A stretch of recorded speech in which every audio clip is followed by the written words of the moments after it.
আপনারা জানেন যে শাবান মাস শুরু হয়ে গেছে। শাবান মাস হলো রমাদানের আগের মাস। শাবান মাস শুরু হওয়ার মানে হলো রমাদানের ক্ষণগণনা শুরু হওয়া। শাবান মাস শুরু হয়ে গেলে আর ২৮ দিন আছে, ২৭ দিন আছে, এভাবে আমরা দিন গণনা শুরু করতে থাকি রমাদানের। রমাদানের আগমনী বার্তাবাহক এই যে মাসটা শুরু হয়েছে, এই মাসটাতে আমাদের একটা বিশেষ করণীয় আমল আছে, বলবো সেটা। নবী করিম সাল্লাল্লাহু আলাইহি সাল্লাম শাবান মাস শুরু হলে প্রচুর পরিমাণে নফল রোজা রাখতেন, অনেক বেশি পরিমাণে নফল রোজা রাখতেন। আমাদের আয়েশা রাদিয়াল্লাহু বলেছেন, কানান নবী সাল্লাল্লাহু আলাইহি সাল্লাম ইয়াসুবু কানা ইয়াসুমু শাবানা ইল্লা কালিলা, শাবানের কয়েকটা দিন বাদ দিয়ে, শেষে কয়েকটা দিন বাদ দিয়ে প্রায় পুরো শাবান তিনি রোজা রাখতেন। তো এই শাবান মাস নবী করিম সাল্লাল্লাহু আলাইহি সাল্লাম নফল রোজার জন্য সবচেয়ে বেশি গুরুত্বপূর্ণ মনে করতেন। বেশি বেশি এই মাসে নফল রোজা রাখতে হবে ইনশাআল্লাহ। আমরা অনেকে রোজা রাখতে অভ্যস্ত না।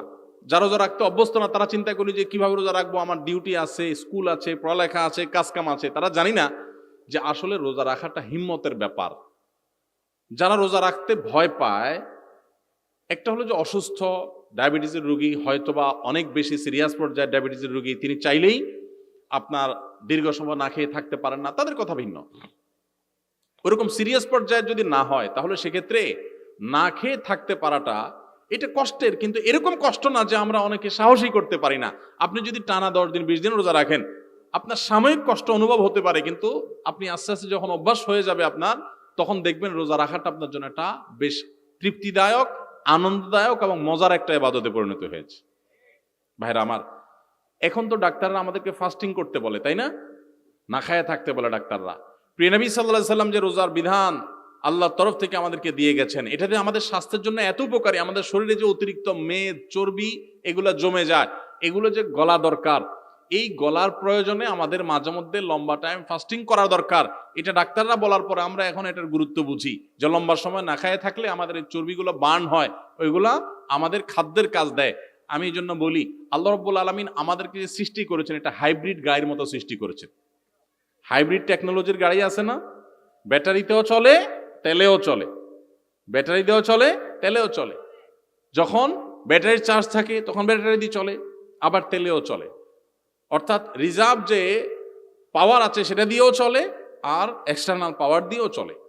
ঠিক একইভাবে আল্লাহ তাআলা আমাদেরকে যে সৃষ্টি করেছেন, আমাদের শরীরের মধ্যে এরকম চলার মতো চর্বি, মেদ এই যে জমে থাকে, এগুলো বহুদিন চলার মতো আমাদের শরীরে ব্যবস্থা আছে। আমার বাহির থেকে খাবার দিয়েও চলি, আবার ওইগুলো দিয়ে আমরা চলতে পারি। তো রোজা রাখলে আমাদের যে কষ্ট হয়, সাময়িক কষ্ট, কিন্তু এটা বরং আমাদের ওই অতিরিক্ত মেদ, চর্বিগুলো গলতে এবং আমাদের সুস্থ থাকতে সাহায্য করে। নবী সাল্লাল্লাহু আলাইহি সাল্লাম সেজন্য সপ্তাহে 2টা রোজা, সোমবার বৃহস্পতিবার, আর মাসে 3টা রোজা, আইয়ামে বীজ, চন্দ্র মাসে 13, 14, 15 এই রোজাগুলো নিয়মিত রাখতেন। শাবান মাসে সবচেয়ে বেশি রোজা রাখতেন, শাওয়ালে 6টা রোজা রাখতেন, আর রমজান তো পুরাটাই রোজার মাস। তো আমরা এই শাবান মাসে বেশি বেশি নফল রোজা রাখবো তো ইনশাআল্লাহ। অনেকেই আছি গোটা শাবানে একটা রোজা রাখার তৌফিক আমাদের হয় না। আমরা অপেক্ষায় আছি রমজান আসলে তখন রোজা রাখবো। রমজানের রোজা তো আপনি রাখবেনই, রমজানের আগে থেকে আপনি রোজা রাখবেন। কেন রমজানের আগে থেকে রোজা রাখবেন? শাবান মাসে কেন রোজা রাখবেন? নবী করিম সাল্লাল্লাহু আলাইহি সাল্লামকে তার অত্যন্ত স্নেহভাজন উসামা ইবনে যায়েদ রাদিয়াল্লাহু আনহু জিজ্ঞাসা করেছেন, হে আল্লাহর রাসূল, আপনাকে শাবান মাসে অনেক বেশি আমি নফল রোজা রাখতে দেখি, কারণ কি? আপনি অন্য কোনো সময় এত বেশি নফল রোজা রাখেন না। মুহররম মাসেও নফল রোজা অনেক রাখার ফজিলতের কথা আছে, কিন্তু এই মাসে নবী সাল্লাল্লাহু আলাইহি সাল্লাম বেশি নফল রোজা রাখছেন দেখে ওই সাহাবী জিজ্ঞাসা করেছেন, আপনি কেন রাখেন? তিনি 2টা কারণ বলেছেন। কয়টা কারণ? 2টা। তার একটা হলো, তিনি বলেছেন, প্রথম কারণ হলো শাবান মাসের আগের মাসটা হলো রজব মাস, আর শাবান মাসের পরের মাস যেটা আসতেছে সেটা হলো রমজান মাস। পরের মাসটা রমজান হলো সাইয়্যিদুশ শুহুর, সকল মাসের সেরা মাস। ওইটার কথা তো বলাই বাহুল্য, ইবাদতের মাস। এই জন্য সে মাসে সবাই টুকটাক ইবাদতের চেষ্টা করে। আর শাবানের আগের মাসটা রজব মাস, এটা হলো সম্মানিত 4 মাসের একটা।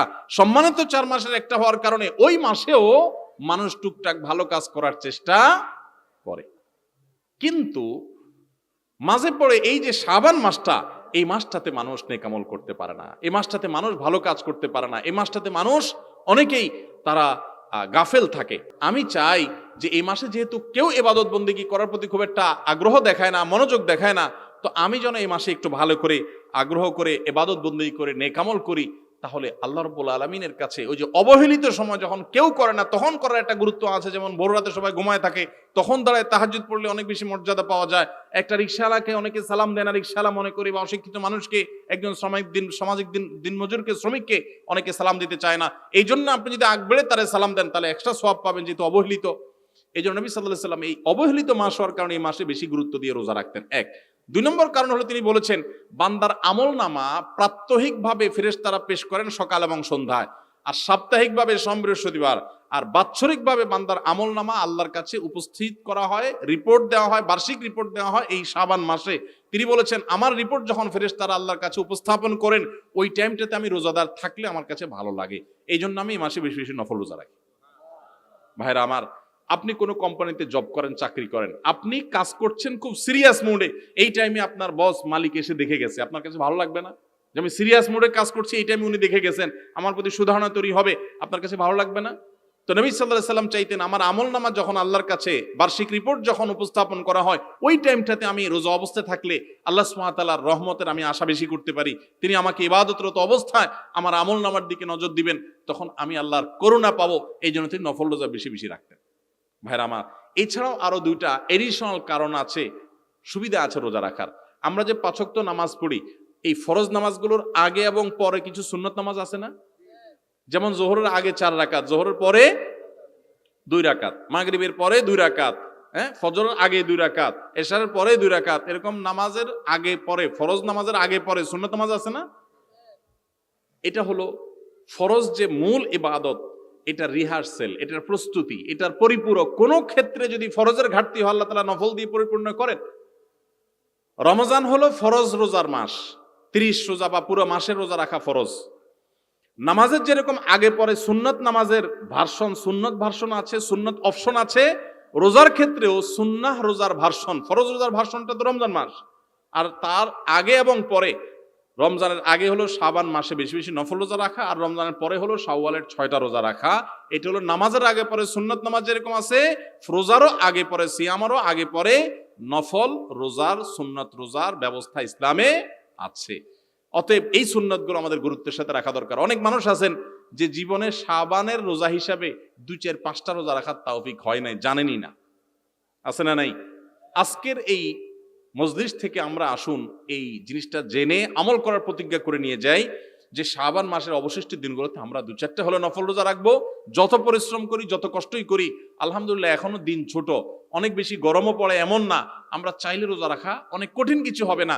এমনকি যদি আপনার অনেক হার্ড জব করতে হয় তো আপনি যে দিনগুলোতে ছুটি আছে ওই দিনটা অন্তত নফল রোজা রাখেন। মা বোনরা চাইলে তো প্রতিদিনই করতে পারেন, কারণ তাদের ম্যাক্সিমাম বাসা বাড়িতে অবস্থান করেন, আর পুরুষরা যারা আছেন তারাও চাইলে করতে পারেন। আমরা ইনশাল্লাহ শাবানের রোজা রাখবো তো ইনশাল্লাহ।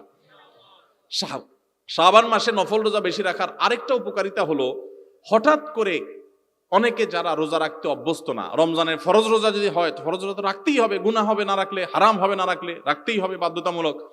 তো হঠাৎ করে রোজা শুরু করে দিলে সারা বছরের যে একটা শিডিউল থাকে, সারা বছরের খাবারের যে একটা অভ্যাস থাকে, ওইটা চেঞ্জ হওয়ার পর হঠাৎ করে রোজা শুরু করলে অনেকে অসুস্থ হয়ে যায়, অনেকে পেট খারাপ হয়ে যায়, অনেকে জ্বর হয়ে যায় দেখবেন রমজানের 2-4 দিন যাওয়ার পর।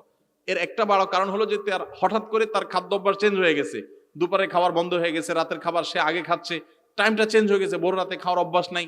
তো এই অভ্যাস পরিবর্তন হওয়ার কারণে একটু শরীরে এটাকে শুট করতে সময় লাগে। এই জন্য শাবান থেকে যদি আপনি 1টা 2টা ভাঙতি রোজা, সপ্তাহে 1টা 2টা করে রোজা রাখেন, আস্তে আস্তে আপনার অভ্যাসটা গড়ে উঠবে, তখন রমজান রোজা রাখাটা সহজ হবে। অতএব আমরা শাবানের রোজা রাখবো তো ইনশাআল্লাহ। আমরা শাবানের রোজা সম্পর্কে অনেকে জানি না। শাবানের রোজা কিন্তু 1টা 2টা না, যত বেশি সম্ভব 2টা 4টা 6টা 8টা 10টা যতটুকু পারেন বেশি বেশি করে রাখবেন। এবং শুরুর দিকে নবী সাল্লাল্লাহু আলাইহি ওয়াসাল্লাম বেশি রাখতেন, শুরুর দিকে, যে এখন যে সময়গুলো যাচ্ছে এখন চেষ্টা করবো তো সবাই ইনশাআল্লাহ। খুব কঠিন কিছু না ভাই, খুব কঠিন কিছু না, আপনার চেষ্টা করলেই কিন্তু আল্লাহ তাআলা সহজ করে দিবেন। এটা হলো শাবান মাসের আমল। আল্লাহ আমাদের সবাইকে আমল বেশি বেশি করার তৌফিক দান করুন। এই রোজাটা রমজানের প্রস্তুতির অংশ, রমজানের প্রস্তুতির অংশ। সবাই রাখবো তো ইনশাআল্লাহ।